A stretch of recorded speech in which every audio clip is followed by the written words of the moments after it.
যে ব্যক্তি হজের মধ্যে গিয়ে টাকা খরচ করবে, এটারও সাধারণ খরচের চেয়ে, সাধারণ দানের চেয়েও বেশি সওয়াব।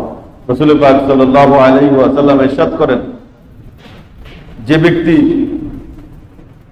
হজে গিয়ে খরচ করলো, হজে খরচ করা, হজের সফরে খরচ করা, হজের জন্য খরচ করা আল্লাহর রাস্তায় জিহাদে খরচ করার সমতুল্য। জিহাদের মধ্যে, জিহাদের ময়দানে জিহাদের জন্য খরচ করলে যে সওয়াব হয়, হজের জন্য খরচ করলে সেই সওয়াব হয়। জিহাদের ময়দানে খরচ করলে 1 টাকায় 700 টাকা সদকা করার সওয়াব। হজের মধ্যে গিয়ে যদি কেউ 1 টাকা খরচ করে 700 টাকা সদকা করার সওয়াব তার আমলনামার মধ্যে উঠবে।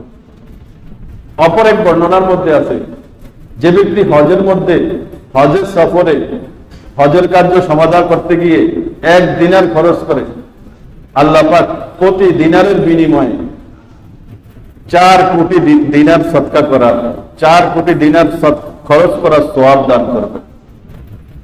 1 টাকা খরচ করলে 4 কোটি টাকা খরচ করার সওয়াব আল্লাহ পাক তার আমলনামার মধ্যে দান করবে।